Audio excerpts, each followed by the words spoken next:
So I had a chance to sit down with Mighty Owl, the guy behind some pretty insane tool-assisted Kaizo levels. He showed me exactly what the process looks like, and told me about his maker experience before he started tasking. Well, actually, his lack thereof.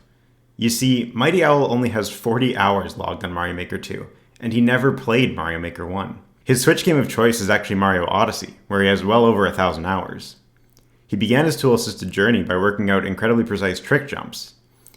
If you don't know what a trick jump is, congrats, you're not cringe. But in all seriousness, it's a challenge that some SMO players set themselves to make it from point A to point B without touching the ground. He also moved into optimizing sub-areas for any percent, which you can find showcased on his YouTube channel.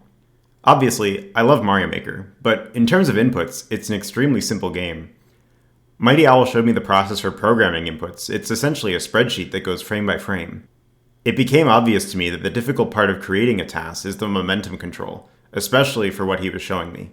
This is a script for a sextuple juggle, or at least a work in progress to be. He was working on separating the last two shells, enough not to bonk them, but he wasn't sure he could jump off the spring after throwing it at the wall.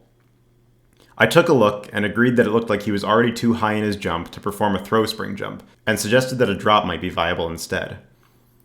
My suggestion might have worked, but it also would have lost a lot of height, and might make picking up those shells impossible. I suggested that he message Yoshi, a player with far more juggle experience, wished him luck, and ended the call. The very next day, I would wake up to see this posted on Twitter.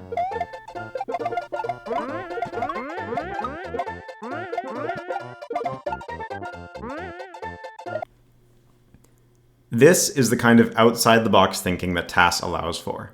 I never would have thought to land on the spring from an up throw, because it's something a human would never be able to realistically hit in this circumstance. But only a day after my conversation with Mighty Owl, he would break a barrier in Mario Maker 2.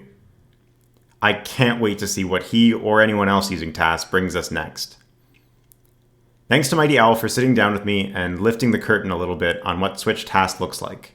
Be sure to check out his channel, linked in the description.